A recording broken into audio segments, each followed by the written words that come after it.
pela sua TV Gazeta, Rede, Record de televisão. Quero começar o programa agradecendo o seu carinho, a sua audiência em todos os pontos do Acre, desde você, meu amigo, que nos acompanha aí no Vale do Juruá, a todo o povo querido do Vale do Acre e aos amigos internautas, aqueles que participam pelas redes sociais, pelo Facebook, Twitter e demais instrumentos das redes sociais hoje. Muito obrigado pela sua audiência, pelo seu carinho. Antes de apresentar o nosso grande debate de hoje, quero só dar uma dica para você. Dê uma passadinha na Auto Acre Veículos neste fim de semana e comprove as super ofertas da Kia Motors. Dê uma passadinha lá. Fim de semana para fazer test drive e comprovar os menores preços do Brasil que estão sendo praticados aqui no Acre. Agora corra, porque é uma promoção por tempo limitado lá na Auto Acre. Fica na Via Chico Mendes, em frente à Record Distribuidora, seja VIP, seja Kia.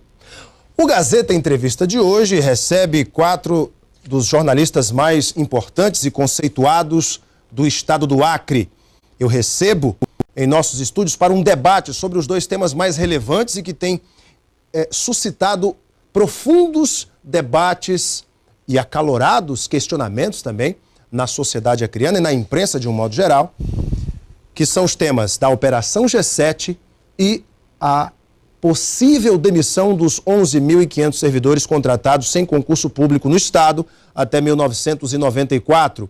Eu recebo em nossos estúdios, começando aqui pela minha esquerda, os jornalistas Altino Machado, acreano, ex-repórter dos jornais O Estado de São Paulo, Jornal do Brasil e Folha de São Paulo, para os quais trabalhou durante quase 10 anos em Rio Branco, Goiânia, Brasília, Manaus. Faz o blog da Amazônia no Portal Terra e é também o blogueiro mais lido do Acre, o blog do Altino. Boa, obrigado. Recebo também o jornalista Rogério Venceslau, prata da casa, jornalista conceituado, apresentador do Gazeta Alerta, repórter de política também da TV Gazeta. Aqui à minha direita, o jornalista Fábio Pontes, correspondente também do Portal Terra, repórter colaborador da BBC Brasil, e escreve a sua famosa coluna Quentinhas da Redação no site agazeta.net, além do seu blog também bastante acessado, Política na Floresta. Também tenho a honra de receber em nossos estúdios o jornalista Arquibaldo Antunes, apresentador, colunista, escritor, repórter, como já falei, apresentador na TV Rio Branco e também jornalista do jornal Página 20, colaborador, diria assim, autor do romance Amazônia dos Brabos, publicado pelo Senado Federal em 2007. Senhores, o meu boa noite Arquibaldo, boa noite Fábio. Boa noite, Alain. Tudo bem? Boa noite, Rogério. Boa noite, Altino. Vamos lá. Vamos para o debate. Eu já apresentei aos senhores os temas da sociedade que eu ouvi dos jornalistas. Eu tenho ouvido aqui, senhores, juristas, analistas políticos, os próprios políticos, setores do judiciário, advogados, mas eu quero ouvir dos senhores. Vou começar aqui com a minha esquerda, conforme a ordem de apresentação, começando aqui pelo Altino, pelo Rogério e passando a bola para os meninos Fábio e Arquibaldo. O governo do Estado tem sido alvo de uma série de questionamentos ao longo dos últimos meses. O primeiro deles se deu no dia 10 de maio, com a deflagração da Operação G7, levada a cabo pela Polícia Federal, prendeu 15 pessoas, entre eles gestores públicos, funcionários públicos, empresários do ramo da construção civil e até o sobrinho do governador Tião Viana. Senhores, essa crise que o governo enfrenta hoje traz que reflexos para o atual momento da Frente Popular e das próprias oposições no Estado? E o que isso pode representar para o quadro político acreano com vistas a 2014? Altino. Eu avalio que era um pouco previsível pelo estilo que o governador Tião Viana tem de conduzir, personalista. Então havia muita gente que eu falei várias vezes, até escrevi, que eu achava que esse governo ia ser divertido, né? E acho que esses fatos recentes vêm a confirmar um estilo diferente tem sido imprimido pelo governador Tião Viana, que é diferente do Jorge, do Binho, né? Uma outra feição. Eu acho que ninguém mais nesse momento está tão preocupado com essa situação que o irmão dele, o senador Jorge Viana, né? Embora não transpareça isso do ponto de vista em relação ao irmão, mas eu acho que o Jorge tem a dimensão do estrago, que esses fatos recentes desse escândalo, a consequência que isso pode ter eleitoralmente, né? Eu acho que, nesse sentido, eu até escrevi hoje que a gente não vai ver mais o Jorge Viana poder dizer assim, olha, a gente acabou com o crime organizado no Acre, tiramos o Estado das páginas policiais e colocamos o Acre nos editoriais de política da imprensa brasileira. Rogério.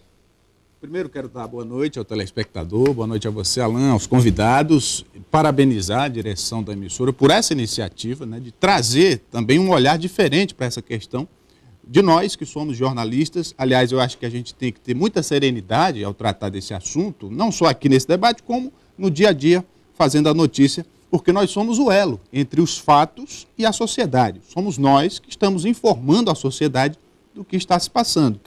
E aí, com relação aos reflexos, eu acho que não é possível, nesse momento ainda, mensurar na totalidade os reflexos que isso vai trazer politicamente. Agora, sobretudo, é um momento de reflexão para a sociedade como um todo, para a classe política, para nós que somos jornalistas, porque a única garantia que nós temos no momento é que o status quo diante disso não será mais retomado, ou seja, vai acontecer uma verdadeira transformação do ponto de vista político, não é? E a opinião pública, como vai assimilar isso, qual vai ser o comportamento dela, eu acho que a coisa ainda está muito em aberto. Arquibaldo. Boa noite, Alain, você que conduz com muita competência este programa. Boa noite ao Tino Machado, Rogério Venceslau, ao Fábio Pontes. Boa noite a você que nos assiste, que é um telespectador assíduo aqui deste programa que leva informação. Eu agradeço esse convite inicialmente, porque eu acho que ele reflete o grau de democracia que nós vivemos na imprensa, o fato de eu ser de uma outra emissora e ser convidado aqui no Gazeta Entrevista. É uma honra. De antemão, honra. Arquibaldo, me permita, quero agradecer também à direção da TV Rio Branco, que gentilmente também aqueceu do nosso convite. O Arquibaldo prontamente atendeu o convite. Quero só fazer essa referência, Arquibaldo. Muito obrigado. Eu inicio dizendo que nós estamos... Se estabeleceu no Acre, a partir da deflagração dessa operação, uma crise institucional, eu acho que sem precedentes no Estado. Nós estamos vivendo um trauma muito grande, que ainda vai se desenrolar por muito tempo, e os fatores que decorrerão disso ainda são imprevisíveis. Eu costumo dizer que a Operação G7, que está acontecendo, é igual uma CPI. Todo mundo sabe como começa e ninguém tem ideia de como vai terminar. Acho que a imprensa tem sido muito competente na cobertura dos fatos, aí mas... Eu discordo, viu, Alain? Daqui a pouco eu quero, inclusive... Vamos fazer essa colocação. Mas considero também que faltou de um modo geral, de todos os veículos de comunicação, uma avaliação melhor, mais profunda e esclarecedora sobre as consequências econômicas da Operação G7. Fábio Pontes. Boa noite. Boa noite, Alain. Boa noite, colegas. Ninguém pode negar que a G7 causou um baita de um estrago para o governo Tião Viana. Você tem um governo que vem de uma eleição apertada, que foi 2010, quase sofreu uma derrota, e que ele vinha, aos poucos, tentando se recuperar. O governo Tião Viana tinha alta popularidade, como as pesquisas encomendadas pelo governo mostravam. É claro que a G7 ela vai... Nós não sabemos ainda, não tem pesquisa mostrando que impacto ela causou na figura do governador Tião Viana. Na popularidade do governador. Dele, porque até agora... Até o momento nada foi divulgado, não atingiu o governador Tião Viana pessoalmente, somente seus secretários, seus auxiliares direto. Então, com certeza, a G7 ela causou um baita impacto, porque ele estava vindo de uma reconstrução, tentando reconstruir a imagem do governo do PT, que vinha já de um desgaste pelo longo tempo que eles estão no poder, e agora acho que o desafio do governo é tentar recomeçar, começar do zero, construir uma nova imagem para tentar garantir a reeleição dele para 2014. Obrigado, Fábio. Vamos começar a polêmica. O Rogério aqui já levantou o debate, vai começar. Da imprensa eu acho importante, até porque vocês estão fazendo um programa hoje que é diferente, eu acho que é um marco, mas essa questão que o Rogério levantou, essa coisa da imprensa, eu acho que a imprensa tem cobrido muito mal. Você imaginar que um jornal, no dia um dia após a deflagração da operação, 15 pessoas presas, o sobrinho do governador e um jornal noticiar isso sem citar o nome da operação, sem citar o nome de nenhum preso, é escandaloso, entende? Eu acho que a televisão, de um modo geral, tem se saído melhor, mas os jornais impressos deixa muito a desejar, né? Você concorda com esse ponto de vista? Olha, Rogério? eu concordo em parte. Eu acho o seguinte, a gente já tem um diferencial que a gente tem que pontuar, que é a questão das redes sociais. Os blogs, as redes sociais, em alguns aspectos, estão cobrindo melhor do que os próprios veículos conceituados. Com as suas exceções, né? Porque Algumas exceções. Tem aquelas... Mas eu digo do ponto de vista de trazer, pelo menos, a notícia principal, não os detalhes da apuração, que isso vem com tempo, com trabalho especializado. Agora, o que eu quero dizer é o seguinte, por exemplo, não é nada pessoal, sem querer citar nomes, mas existem emissoras, veículos de comunicação que são partes interessadas absolutamente nesse processo. Por quê? Porque pessoas ligadas à direção dessas emissoras são indiciadas no processo da Operação G7. Por aí se tira que a cobertura não está sendo isenta. Né? É o caso do Narcisinho. Vamos deixar claro, é o caso do Narcisinho, que foi detido, está preso até o momento, é filho do empresário Narciso Mendes, está preso, e aqui o objetivo é deixar isso muito claro, sem, obviamente, desrespeitar o direito à ampla defesa, o contraditório que os empresários têm. Arquibaldo. Eu acho que o Altino também, ele faz em que pese a competência dele e tudo, mas ele faz a cobertura do evento. Eu acho daí que eu acho um despropósito da parte dele de questionar os outros jornais, quando se trata do outro lado da questão. Eu acho que o Altino foi esse tempo todo, muito crítico em relação à G7, mas em compensação, por exemplo, quando houve uma declaração da OAB, da ANPAC, que é a Associação dos Membros do Ministério Público, e também eu não vi a mesma disposição do Altino em divulgar as críticas que estavam sendo feitas ao tribunal. Eu acho que cada um de nós tem as suas implicações, temos as nossas ligações, as empresas têm as relações que têm e que não estão, que fogem à nossa alçada, aquilo que a gente pode fazer como profissional, e a gente precisa conviver com isso. Apesar disso, eu acho que a imprensa tem cumprido sim o seu papel. Eu acho que o Venceslau falou uma coisa que é muito importante, que na ausência, na lacuna deixada pela imprensa por alguns veículos de comunicação, as redes sociais cumprem o seu papel. Os senhores tocaram no ponto crise institucional, e eu quero levantar esse debate. Declarações de entes ligados ao governo do Estado, como o próprio senador Aníbal Diniz, que inclusive o seu blog publicou e trouxe a gravação da fala do senador, citando exatamente que Judiciário, Ministério Público, Polícia Federal estariam a serviço da oposição. Isso foi dito na plenária do PT há 2 semanas. Um fato que, inclusive, o Fábio também citou. Eu acho que uma coisa que antecede a isso é uma questão assim. Quando foi deflagrada a operação, o governador tomou a atitude correta. Emitiu uma nota, disse que... É contra a corrupção. É contra a corrupção. Apoia. Aí, depois, o PT e o governo incorrem na insanidade. Eu até escrevi uma nota curta no Facebook dizendo o quanto o PT e o governo estavam sendo burros. O assunto estava praticamente encerrado. E aí eles resolvem, então, mobilizar a sociedade, organizações, os funcionários públicos para partir em defesa do governador. O governador não estava sendo acusado até o de momento, nada. Né? Aí o que acontece? Você chega um agente do PT ou do governo do Estado numa repartição pública e diz, gente, às 16 horas, reunião do governador, vamos fazer um ato de desagravo. O que acontece? Aí está lá o Barnabé, que não sabe, não viu na internet, não leu, não sabe de nada. O que aconteceu? O governador está sendo acusado disso.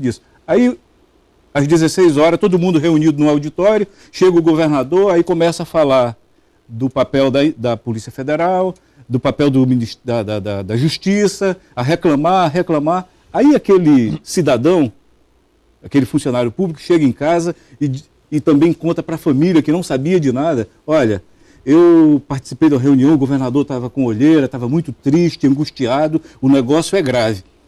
Foi por conta disso que o PT resolveu fazer aquela plenária em que deu terreno para o Aníbal falar aquela bobagem, né? Uma bobagem o senador falou, incorreu numa... Eu acho que ele se arrepende até hoje. E agravou, a situação se tornou, a partir dali, insustentável. E o Rogério tem... E aí, Rogério? Eu quero dizer o seguinte... no momento atual dos acontecimentos, me preocupa uma coisa. A gente, como jornalista, anda muito, conversa com as pessoas, se relaciona com pessoas de todas as classes sociais, e o que eu tenho percebido é o seguinte: em primeiro lugar, a Operação G7 abalou a credibilidade do governo. Agora vem a crise institucional com o judiciário. Aí abala a credibilidade com a própria Polícia Federal também. Do judiciário. Então as pessoas estão se sentindo desamparadas, porque confiavam no governo e titubeiam agora. Confiavam no judiciário, também estão retraídas. Como é que fica a situação dessa população?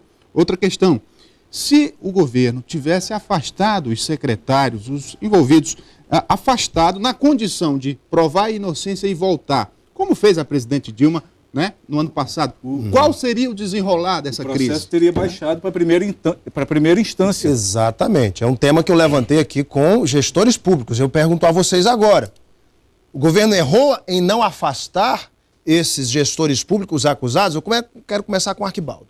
Eu, se fosse governador, teria afastado imediatamente. Acho que cada pessoa toma as medidas que acha que são necessárias, o grau de confiança que ele tem nessas pessoas, porém, não o fez fazer o que eu, na situação dele, faria. Então, eu acho que nós temos que considerar também esse grau de confiança. É uma questão pessoal, foi uma medida do governador e eu respeito, mas eu teria afastado. Fábio, o governador sempre disse não. No momento que eu afasto, eu estou julgando os meus secretários e os condenando. Você concorda? Eu acho que não. Acho que quem vai julgar os secretários e todos os envolvidos indiciados na G7 é a Justiça, né? Acho que ele errou, sim, ao não afastar. Afinal de contas, são servidores públicos, né? Acho que o ente público tem que dar o exemplo, acima de tudo. E juridicamente, vamos falar que juridicamente seria até melhor para os servidores. O Vovenar me disse, um advogado, que o Vovenar mandou uma carta, um familiar também dele externou a mim essa contrariedade da situação dele, de estar preso, né? Então o Vovenar chegou a enviar uma carta para o governador pedindo a exoneração. Alguns advogados aconselharam isso, mas internamente no governo não tem gente assim capaz ou com coragem de dizer: governador, o senhor está errado, o senhor está tomando uma decisão errada, é melhor o senhor não partir para esse enfrentamento com a desembargadora, o senhor exonerar e o processo descer para um juiz de primeira instância. Aí qual foi a situação? Em vez de baixar para a primeira instância, partiu-se para o enfrentamento. Não, foi para o subiu para o Supremo. Foi parar no Supremo. Olha, como isso não é um processo desse, não é ioiô, eu acho que ele vai ser difícil ele baixar, voltar de novo. Muito bem. Inclusive nós temos, daqui a pouco nós vamos mostrar as imagens daquela sessão do Pleno na quarta-feira, onde houve um bate-boca, inclusive ríspido, entre o desembargador Adair Longini e a desembargadora Maria Cesarinete Angelim. Agora deixa eu te perguntar uma coisa, Rogério Venceslau, por que, na sua sincera opinião, o Ministério Público Estadual do Acre passou ao largo dessa operação? É um questionamento que a sociedade faz, né? A atuação do Ministério Público em relação a esse caso, né? Eu vou tomar como exemplo a Operação Delivery.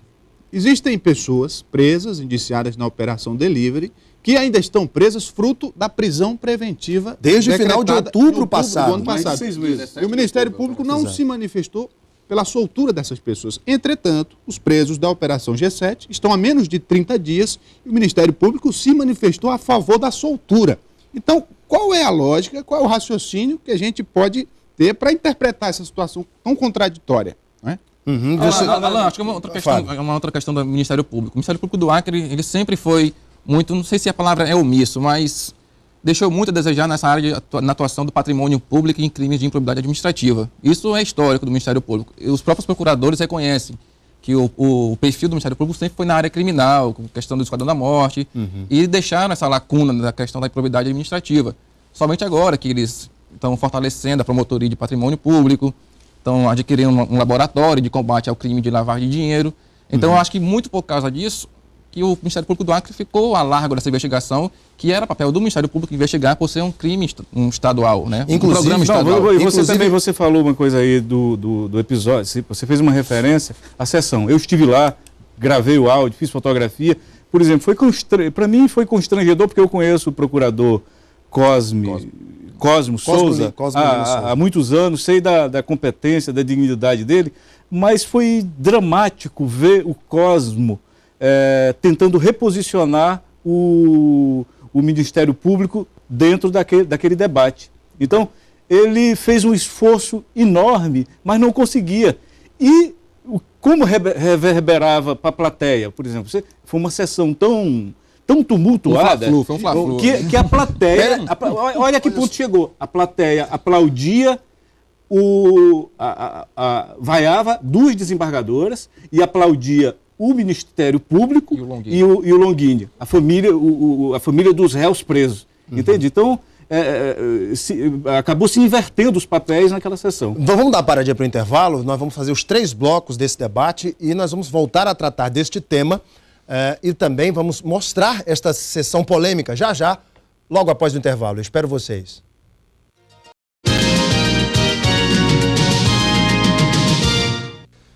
Muito bem, voltamos com o nosso Gazeta Entrevista desta noite. O Gazeta Entrevista é também um oferecimento muito especial da água mineral Verágua, produzida em nosso estado e que eu sempre ofereço para os nossos convidados. Quando você for comprar sua água mineral, peça sempre Verágua.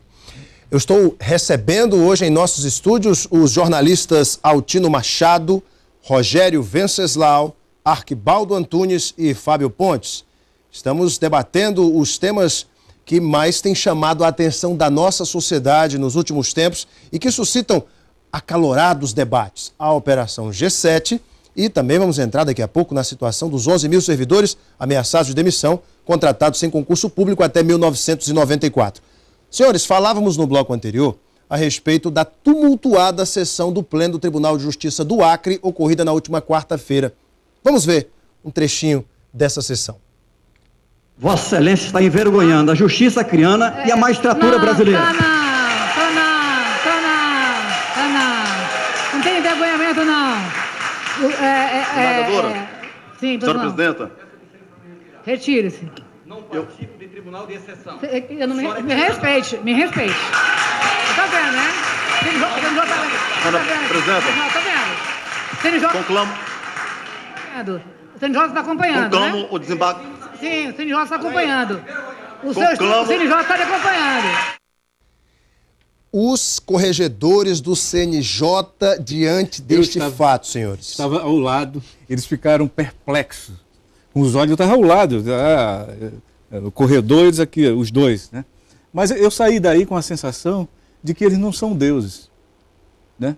São desembargadores, são autoridades capazes de perder a linha? Não, de perder a linha não, de explodir a vida da gente, né? E com atitude dessa, né? Assim, a gente vê muito ego, muita vaidade, né? Muita intolerância, ódio um com o outro ali.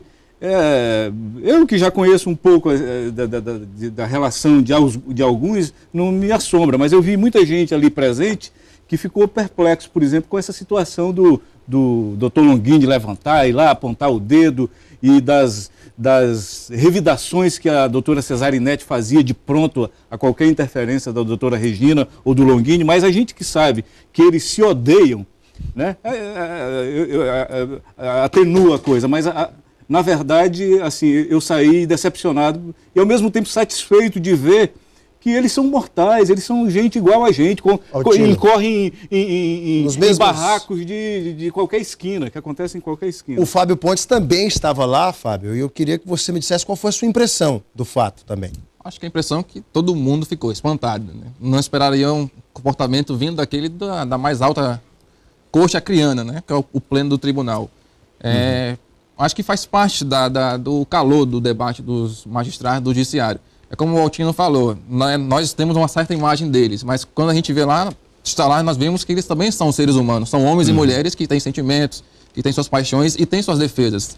Se o Longini tinha uma posição dele, a Cesarinete e a doutora Denise Bonfim tinham as delas. Então, acho que é normal, acho que a gente viu muito isso no julgamento do Mensalão no ano passado, né? Quando os ministros mesmo se pegaram. Muitas vezes nós vimos lá Joaquim Barbosa quase, com Lewandowski, né? Com Lewandowski.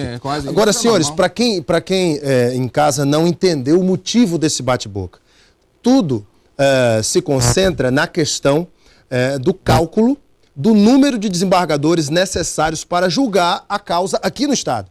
No entendimento do doutor Adair Longini e do próprio Ministério Público, os 5 que não se julgaram impedidos ou suspeitos seriam suficientes, porque apenas 10 desembargadores estão hoje efetivamente desempenhando suas funções. Já no entendimento da relatora, desembargadora Cesarinete, e da desembargadora Denise Bonfim, seria necessário pelo menos 6, uma vez que o pleno é composto de 12 desembargadores. Isso com base no artigo 102 da Constituição Federal. Isso é uma questão. O ministro Fux, ao receber a matéria em caráter liminar, concordou com a tese, com o entendimento da Cesarinete.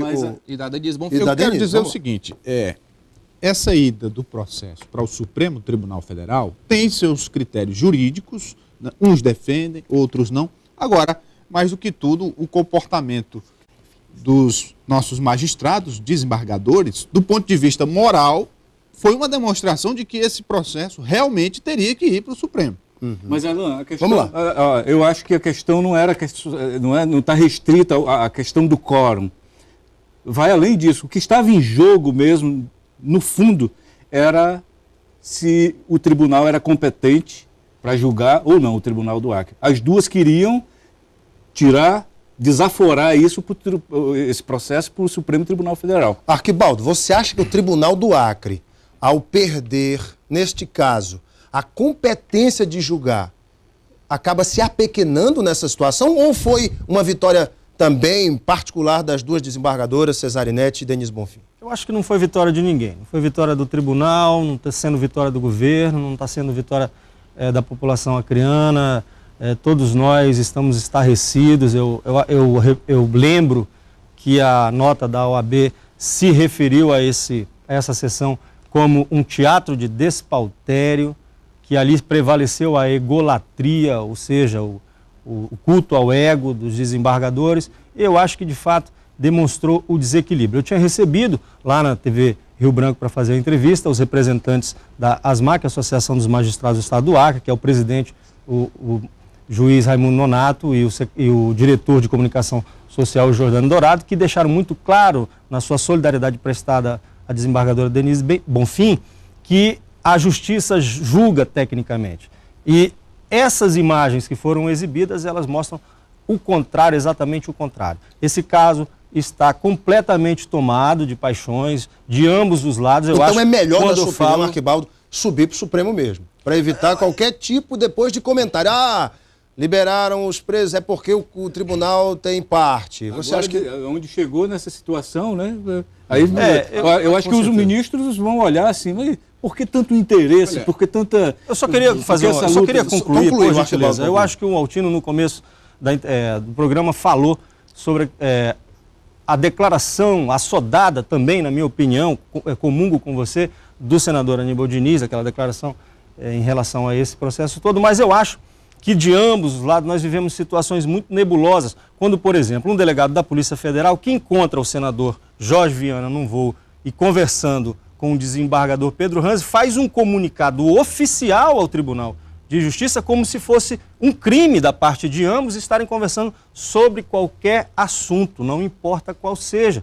Então faz uma ilação, o que é muito perigoso, e em seguida faz um comunicado oficial documentado, a Denise supostamente documentado, que foi o que ela disse lá. Então eu acho que nós incorremos, nesse momento nós estamos correndo o risco de nos tornarmos um Estado policialesco e ninguém mais tem garantia de que não esteja sendo investigado, que esteja sendo ouvido de forma clandestina, as nossas ligações não estão sendo monitoradas, porque esse fato em si, para mim, demonstra o acirramento das relações. Eu acho importante levantar esse tema, vou passar a bola aqui para o Fábio, porque é o seguinte, o encontro foi por acaso, nós encontramos normalmente as pessoas nos voos, temos apenas 2 voos aqui para Brasília, diários aqui em Rio Branco, então é muito comum, muito natural nos encontrarmos nos voos e nos aviões que vão para Brasília. Ponto. A desembargadora Denise Bonfim também recebeu a visita de políticos da oposição. Sim. E recebeu também do senador Jorge Viana. E eu li a nota de repúdio do senador Jorge Viana, justamente depois dessa utilização da conversa de Jorge Viana com Pedro Ranzi na sessão do Pleno, colocando sob suspeita a atuação do desembargador Pedro Ranzi.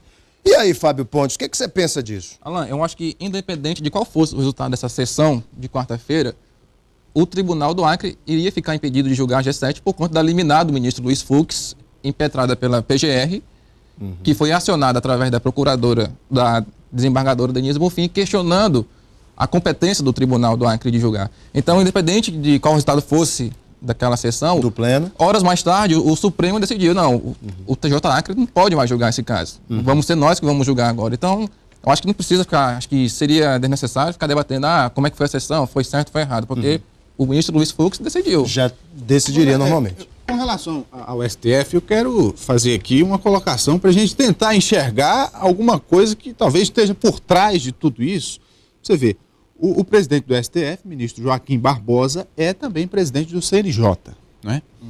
E a gente percebe que há algum tempo atrás, o senador Jorge Viana usou a tribuna do Senado para confrontar o ministro Joaquim Barbosa, presidente do STF. Os tribunais foram aprovados. E aí eu pergunto, e pelo próprio julgamento do será mensalão que não também? existe aí, talvez, algum comportamento do ministro ou do próprio CNJ em função desses ataques sofridos? É uma pergunta que eu faço. Eu acho que, eu estava justamente pensando nisso, eu não acredito que as duas desembargadoras tenham feito isso tudo nos últimos dias em relação à questão da suspeição e de envio do processo da Operação G7 ao Supremo Tribunal Federal.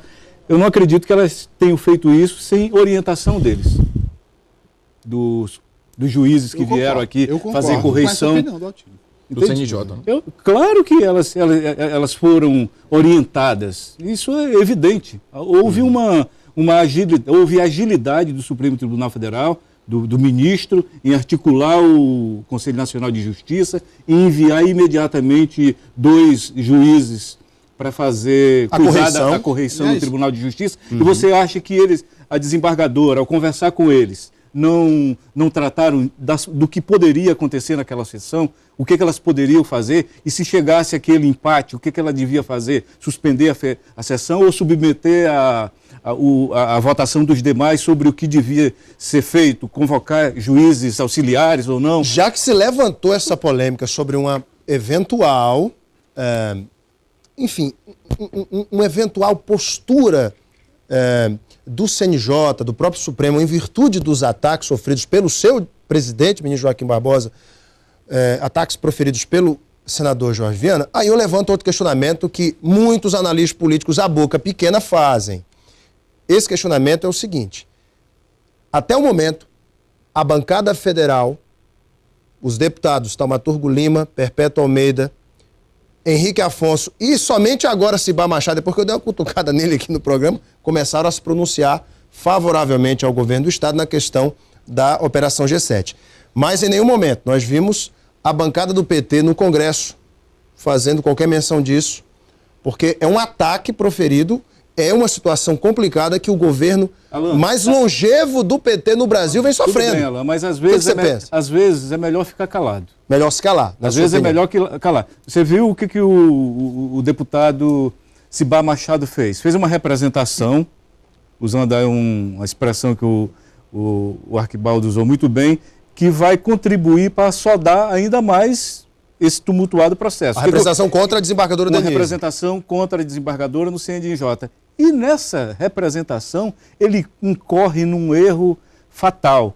Ele diz, a certa altura, ele deixa claro que o governador Tião Viana teria vetado a indicação da desembargadora para a presidência do Tribunal Regional Eleitoral. O governador não trata disso, de nomeação de presidência, de presidente do Tribunal Regional. Como é que o deputado comete esse vacilo de dizer, escancarar isso, dizer que o governador interferiu, vetou a indicação dela e que por isso ela odeia ele, se tornou uma inimiga política? Vem cá, Rogério, você está se coçando para falar, diga. É o seguinte, eu disse que concordo com o Altino e algumas opiniões dele eu concordo de fato, leio muito o blog dele, eu só acho que ele peca por excesso, né? Vamos lá. É ferino, mas isso é uma observação que eu faço à parte. A questão é o seguinte, essa posição da bancada federal em se manter distante, de certo modo, e a reboque dos acontecimentos, não saiu na frente para defender o governo, foi a reboque.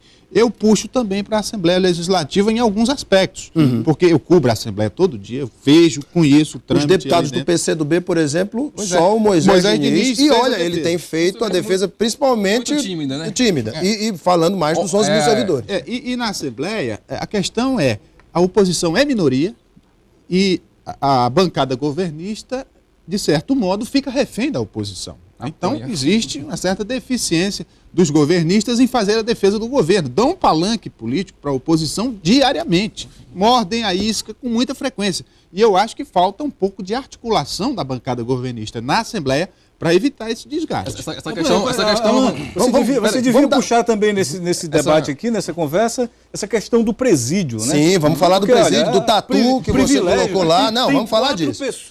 Quatro presos em hospital. Não, vamos falar disso. Deixa eu passar a palavra aqui para o Fábio. Essa questão que o Rogério levantou da Assembleia, da atuação da bancada, que apesar de ter uma grande maioria, mas não consegue neutralizar a pequena oposição. Questão com o PCdoB também. Ontem, naquele debate acalorado entre o Rocha, Ney Amorim, Geraldo Pereira, o líder do PCdoB, o Eduardo Farias, ficou calado, né? Ou seja, você percebe um certo distanciamento do PCdoB nessa questão. Arquibaldo, você que também cobre a política, você tem essa mesma impressão ou discorda dos seus colegas? Eu acho que são dois fatores distintos. Um é que momento é muito fácil, quando o governo vai bem, que goza de popularidade, ser aliado, ser fiel, ser leal. O governo passa por uma crise como essa e acaba detectando mesmo de onde vem, quem são os personagens, os agentes cuja lealdade pode contar. Eu acho também que é uma questão do parlamento estadual. Nós vivemos um problema. Faço ressalvas a alguns deputados que atuam com muita qualidade lá, com muita responsabilidade, com muito compromisso, mas a grande maioria, infelizmente, não representa o povo acreano. Senhores, outro ponto de muita polêmica. E eu espero que os senhores sejam os mais transparentes possível aqui no programa de hoje. Existe a possibilidade de haver alguma interferência do Planalto nessa questão? Rogério Venceslau. Eu acho o seguinte, pelo que eu conheço de política, e eu já faço algum tempo que cubro essa área, tudo é possível.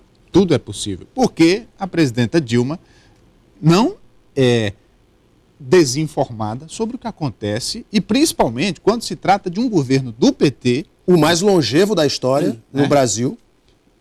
Então eu acho que se a presidenta Dilma não está recomendando, pelo menos não está, digamos assim, impedindo que nada aconteça. Outra coisa, Alan, é que se a gente fizer uma comparação entre essa operação e aquela que resultou num pedido de cassação e que está lá no Supremo, pedido de cassação contra Jorge Viana, Tião Viana, se a gente comparar aquilo que foi apurado, levantado naquele inquérito, com o que tem hoje, a Operação G7 é uma gota no oceano. Aquilo lá é o iceberg. Você acha que a presidente, que a Polícia Federal não relatou tudo isso? Não teve alguém que foi lá e mostrou, presidente, a situação é essa aqui? Tu acha que isso ficou em sigilo, em segredo de justiça apenas? Eu não acredito. Eu acho que a presidente Dilma tem conhecimento de tudo isso, de todos esses fatos, e isso foi evidente naquela entrevista do superintendente da Polícia Federal, em que ele disse a nós todos, naquele dia na sede da Polícia Federal, que tudo que estava sendo feito, que foi feito e que seria feito ainda, estava sendo observado, acompanhado pela Direção-Geral da Polícia Federal. Ô Arquibaldo, e você? Você acha que o Planalto, a presidente Dilma, ela tem alguma interferência nessa situação, para o bem ou para o mal? Eu não acredito nessa possibilidade. Nós temos poderes independentes. Eu acho que isso é natural que alguns agentes políticos de vez em quando queiram pressionar, mas no momento em que nós estamos, no estágio civilizatório que nós vivemos no país, eu não acredito que haja essa possibilidade, ainda que fosse um desejo de alguns. Olha, sim, mas você concorda que o presidente deve ter conhecimento? Sim, com certeza. Deve conhecer. Dos fatos. Vamos analisar a coisa politicamente, né? Todo mundo aqui cobre política, sabe como as coisas funcionam. A ex-senadora Marina está tentando viabilizar a candidatura dela à presidência da República. Sim. Um projeto apoiado pelo Executivo tentava impedir de alguma forma que ela se viabilizasse. O senador Jorge Viana foi um dos que defendeu a senadora Marina, usou a tribuna do Senado. Depois de ter se recusado a assinar a petição de criação da rede, o que ocasionou uma séria um sério mal-estar. O sucesso da Marina Silva nas eleições do ano que vem pode ser o fiel da balança para, quem sabe, levar uma eleição para o segundo turno, ou até... né? Esse é o grande ponto, se levanta isso. Dilma não tem o menor interesse em que a rede se viabilize e que Marina tenha seu palanque, porque são 20 milhões de votos em 2010 e fatalmente fazem a diferença na eleição de 2014. Mas, gente, a presidente tem noção de que o apoio do Jorge, do Tião, a Marina, a rede, é um apoio... É um agradinho para assinar uma ficha, isso não é nada demais, não é apoio político. Da Marina. Não é apoio político, né? Eu só lamento, por exemplo, que em momento, você fala assim, em momento que a bancada federal não se manifesta, eu acho também, eu lamento, por exemplo, que num momento como esse, a Marina ou a rede se cale. Marina tinha que se manifestar. Né? Eu acho, isso é uma crítica que eu faço à Marina, eu acho que ela... pelas chicotadas que ela já levou do Jorge e do Tião, eu acho que num momento como esse, ela devia se manifestar à sociedade acriana, dar a sua opinião. Gente, vamos dar uma paradinha para o intervalo, vamos entrar noutra questão. Nesta semana, eu entrevistei segmentos da indústria acriana que se mostraram bastante preocupados, apreensivos, até certo ponto atemorizados com a crise financeira que pode se instalar no Estado, com agora a última questão, o embargo da construção das casas na Cidade do Povo. Setores madeireiro, da construção civil, indústrias de transformação, estão todos preocupados, porque nas últimas 10 licitações no Estado, informação quentíssima que eu peguei hoje com o empresário, estavam desertas. Isso no setor da construção civil. Desertas, as pessoas, os empresários com medo de participar das licitações. Vamos para o intervalo e a gente volta para falar desse tema aqui no debate, no Gazeta Entrevista. Até já.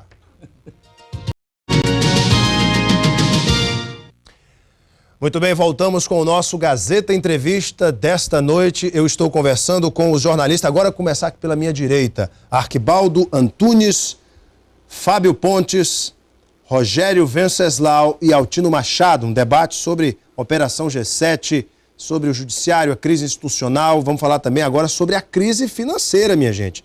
Eu conversei recentemente com alguns industriais, presidentes de sindicatos do setor industrial do Acre, que me relataram o seguinte: nós estamos com um medo terrível dos desdobramentos para a economia acreana, da paralisação das obras da Cidade do Povo, Ruas do Povo e outras obras que podem vir a ser embargadas ou a parar em virtude dos financiamentos, através da Caixa Econômica, BNDES, Banco do Brasil, etc. A minha pergunta é, Rogério, começando com você, hoje mesmo conversei com um empresário que me relatou o seguinte: Alan, nas últimas 10 licitações do Estado, nós tivemos licitações desertas. Ninguém compareceu. É medo ou é porque as empresas que tinham maior número de lotes, ou seja, estavam operando aí, o pessoal está preso, Rogério? Olha, em se tratando da construção civil, eu vi há poucos dias aí um VT do governo nas emissoras que 174 empresas prestam serviço para o governo. A Operação G7 indiciou talvez 7, né? O próprio nome já diz. Então, onde estão as demais? Né? É uma pergunta que eu faço. A questão aí é que o governo também peca por criar essa bolha de felicidade e a realidade ser bem diferente. Então, a gente sabe que a desembargadora bloqueou os bens de todas essas empresas. De todas essas empresas. Bloqueou, essas são as empresas que concentravam as obras. Por exemplo, a MAVE tinha obras em Cidade do Povo, Ruas do Povo, e terceirizava outro tanto, e terceirizava isso. Aí talvez é que surgem essas 170 empresas. Mas como é que vai pagar se não pode movimentar a conta? Se eles estão com sigilo fiscal quebrado? Né? Então, isso tem um impacto enorme e tende a se agravar aí pelos próximos dias por conta da retenção desses recursos. Arquibaldo, você que também tem acompanhado a situação na área empresarial, o que é que você tem ouvido dos empresários? Olha, eu tenho ouvido que empresários que estão lá detidos ainda em função da Operação G7 terão problemas ao sair, que já vão entregar as suas obras, que não querem mais tocá-las. Tive informação também de empresários que já deu a ordem para que os seus trabalhadores fossem demitidos. Então isso é muito preocupante. Como eu falei aqui no começo, a gente sabe como essa operação começou, como esse processo começou, mas infelizmente ninguém tem ideia de como vai terminar. Licitações desertas, Fábio Pontes. Qual o grau de preocupação que isso traz ao empresariado local? Alan, acho que o cenário econômico do Acre é ruim em todos os aspectos, tanto para o setor privado quanto para o setor público. Nesses 5 primeiros meses do ano, o Acre já perdeu 100 milhões só de FPE. Se continuar nesse ritmo, vai superar as perdas de 2012 logo. Ou seja, o Estado está quebrado, o governo está operando no seu limite, o governo está apertando o cinto no máximo. E agora nós tivemos o embargo das obras das casas da Cidade do Povo. Tivemos recentemente também as denúncias sobre a questão dos relatórios de impacto ambiental, EIA-RIMA. E aí, Rogério? Olha, eu acho o seguinte, eu defendo uma posição para o gestor público. Eu acho que governar um município, um estado, um país não é difícil, porque a lei, ela diz tudo o que pode e tudo o que não pode. O gestor, ele vai apenas tomar conta do patrimônio público. Para as coisas darem certo, elas têm que ser feitas da maneira certa. Então, a minha posição é essa. Se existem problemas, é porque houve falhas.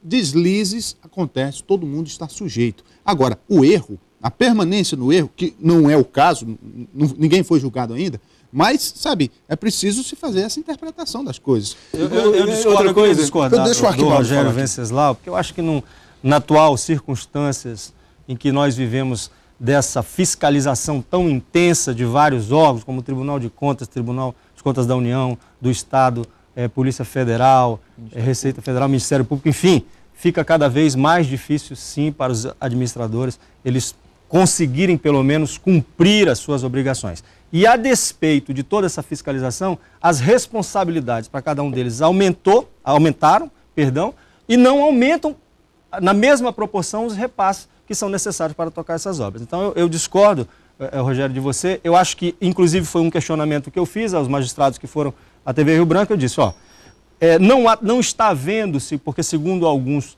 analistas, há uma judicialização da política. Ele disse, mas é necessário, porque antes não havia nenhum controle. E tem aqueles hoje o controle tem que ser total. E tem aqueles que dizem que é uma politização exacerbada do judiciário.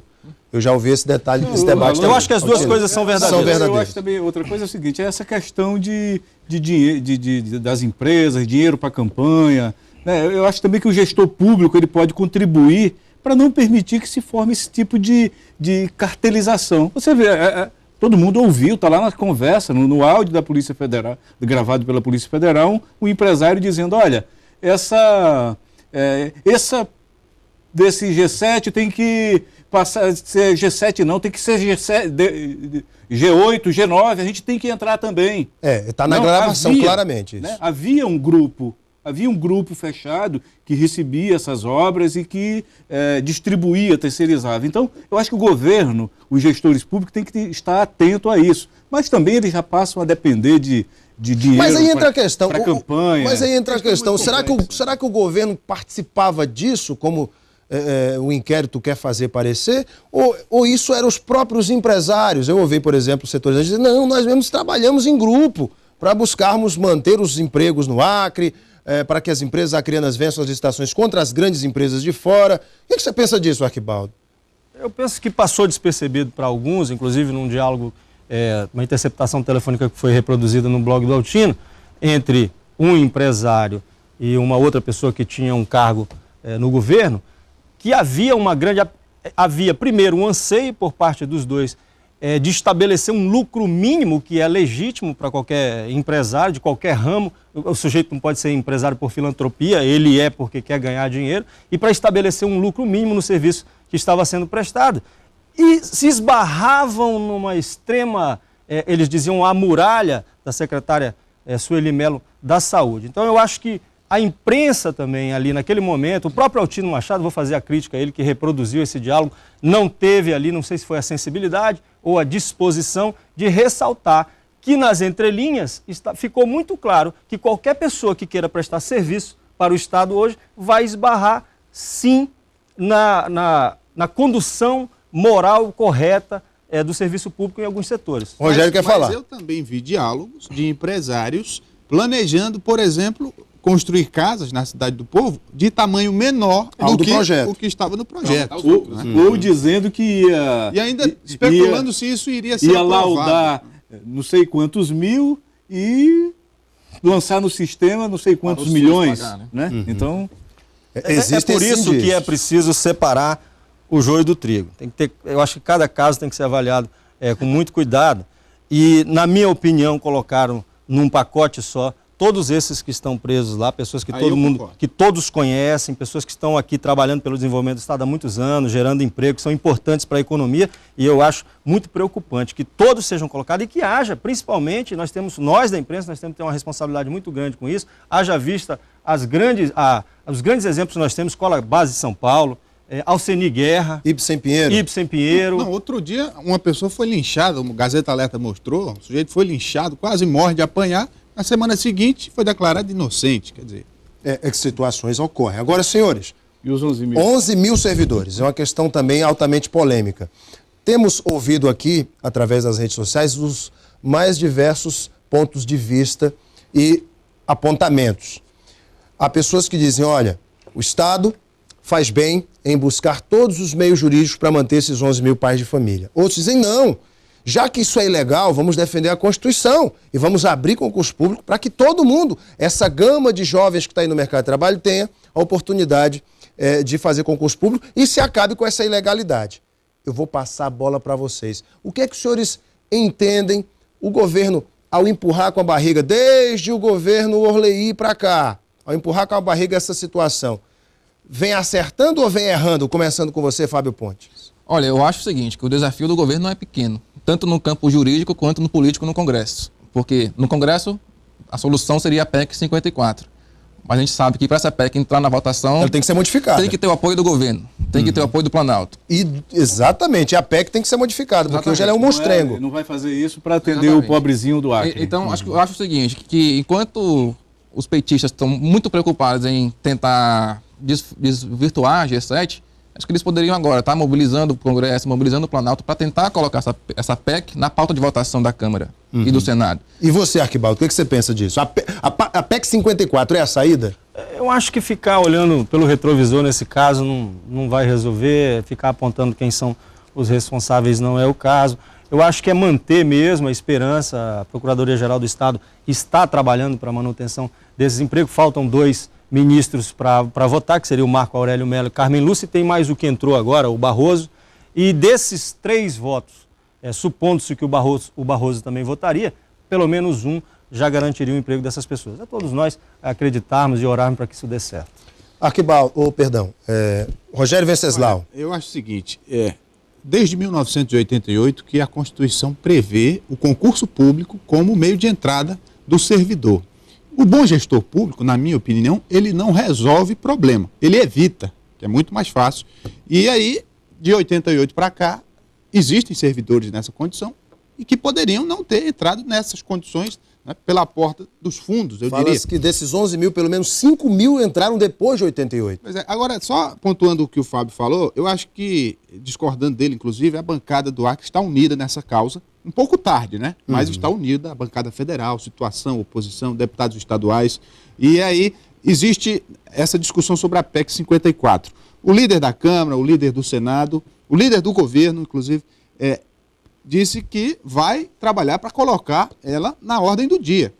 E com a reforma que vai ficar a cargo da bancada federal nossa, né? Mudar o que tem lá para que a PEC estados no Brasil que aprovada enxuta. 11 estados brasileiros possuem servidores irregulares, contratados sem concurso público depois da Constituição de 88. A esperança da nossa bancada, eu conversei com alguns deles, é que representantes desses estados, da bancada federal desses estados, venham ao Acre participar de um amplo debate para modificar a PEC 54 e colocá-la na pauta do dia. Até porque esta PEC é vista de maneira bastante negativa pela imprensa nacional. E você, Altino, o que é que você pensa?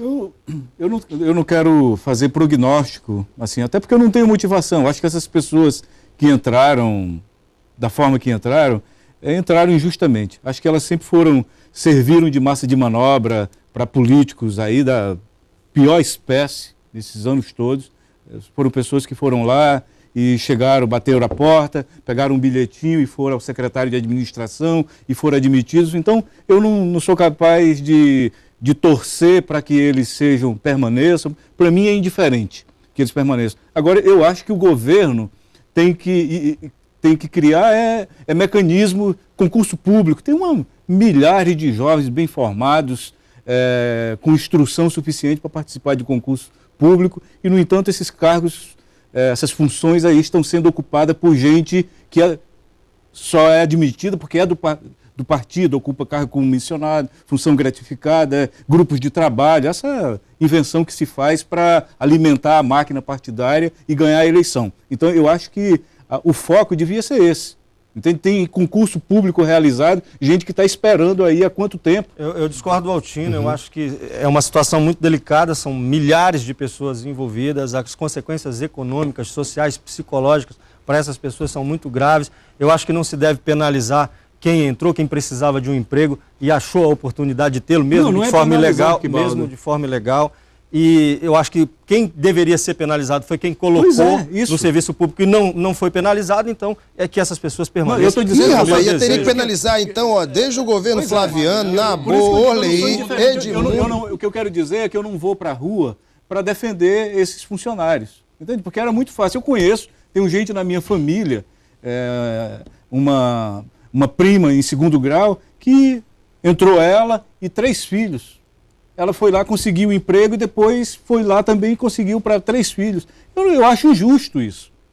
Eu acho injusto. Assim como eu acho injusto uma pessoa que foi colocada lá mesmo que legalmente, ficou 30 anos contribuindo e seja demitida agora sem nenhuma segurança, sem os seus benefícios, por exemplo. Os seus benefícios. O recolhimento do FGTS, do INSS, tudo isso as pessoas perderiam, porque seria um ato nulo. É uma ação eu queria deixar muito claro, desculpa agora, te interromper, mas eu queria deixar muito claro que eu não tenho parente no Acre, só eu aqui não tenho nenhum parente nessa situação, mas que sou muito solidário a essas pessoas que estão. Vamos lá, Rogério. É preciso também esclarecer o seguinte, o julgamento lá do STF ainda não foi concluído, né? A lei foi declarada inconstitucional, ponto. Só que ainda a modulação vai dizer em que condições vão estar esses servidores daqui para frente. Será que a lei valeu durante o período em que esteve em vigor? Será que aqueles contratados até a formulação da Carta Magna em 1988 serão admitidos, uma vez que a lei não pode retroagir para o malefício de ninguém? E outra coisa, você viu, foi feito um esforço em redes sociais, a mídia, o governo, para mobilizar servidores. Vocês viram o fiasco que foi uma manifestação lá na Assembleia, não deu 500 pessoas.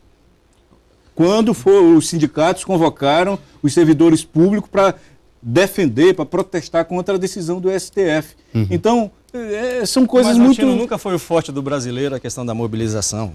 O brasileiro nunca se mobilizou para quase nada neste país e não seria nesse momento que haveria essa mobilização. Acho que uma coisa que é interessante isso aí, não é procurar culpados, mas eu acho que o governo errou ao deixar esse processo, o ADIM, entrar na pauta de julgamento do STF. Mas teria como, Fábio, eu acho que sim. Acho que se tivesse uma boa banca de advogados em Brasília para protelar, para empurrar esse processo, porque o caso do Acre não é o único em julgamento no STF. Tem vários, como você falou, são 11 estados. Então não tem só a ADIM do Acre, tem a ADIM de outros estados. Outra coisa, você viu o governador indo fazer a defesa disso no Supremo, com a mesma...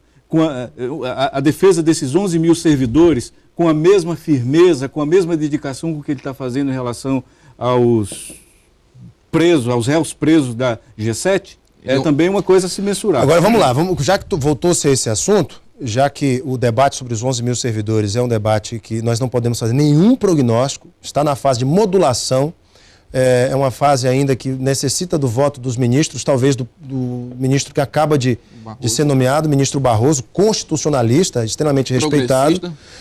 Mas a questão existem saídas legais, mas existe também o outro quadro.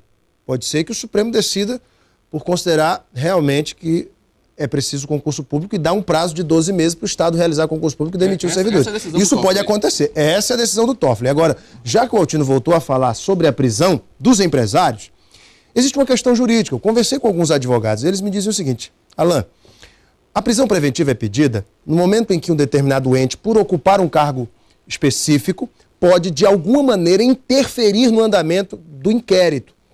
Ora, uma vez que o inquérito está concluído e que essas pessoas já cumpriram praticamente 30 dias da pena da prisão preventiva.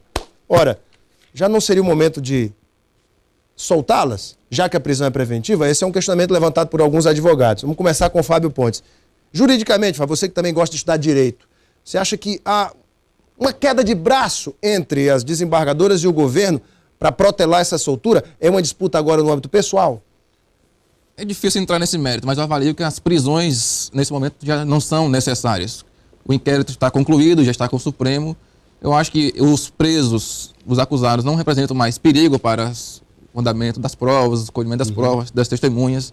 Então eu acho que tem quase 30 dias, né? Até porque documentos foram recolhidos nas secretarias. Tudo que a Polícia Federal queria pegar, já pegou. Arquibaldo, o que você pensa disso? É uma briga pessoal? Se no início havia uma disposição da Justiça de tratar esse assunto de forma mais imparcial, de forma mais técnica possível, isso foi pelo ralo. Eu acho que a questão foi politizada mesmo, não sei se a partir das declarações, da movimentação de pessoas que fazem parte do governo, mas eu sinceramente acho que as decisões estão contaminadas e a partir do momento que foram contaminadas, prejudicam quem está ali preso, que não deveria estar mais. Mas foram contaminadas, na opinião de vocês, por algumas declarações desastradas de membros do governo?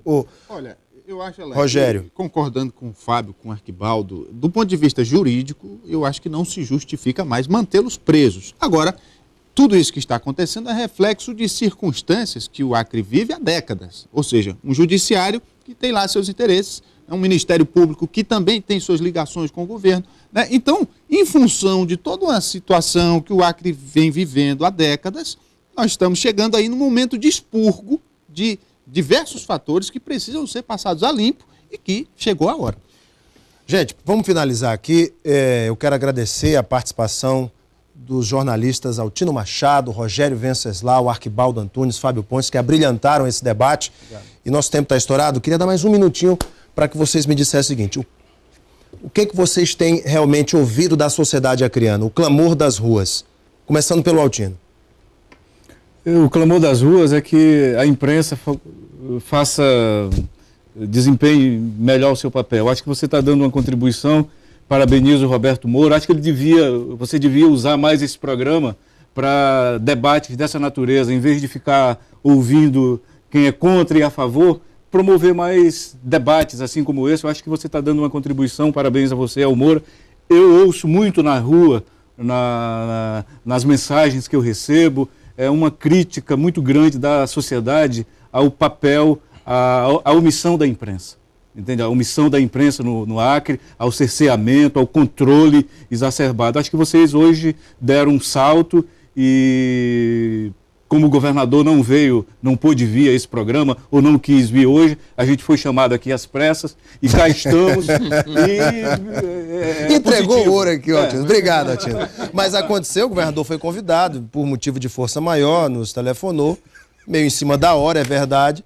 Mas aqui está esse debate para realmente levantar os temas que nós tínhamos anunciado, inclusive, nessa entrevista. A gente tem que ter essa capacidade de dialogar, conversar sem... Isso não vai... Nada do que nós falamos aqui é ofensivo ao governador, à magistratura, ninguém contribui, esclarece as pessoas. E a gente perdeu essa capacidade no Acre. Obrigado, Altino. Obrigado pela sua participação. Olha, Rogério. Eu também quero fazer a minha culpa em relação à cobertura da imprensa. Desde o início do programa que eu falei isso, né? Eu acho que é um momento até para a gente, como profissional, fazer essa reflexão.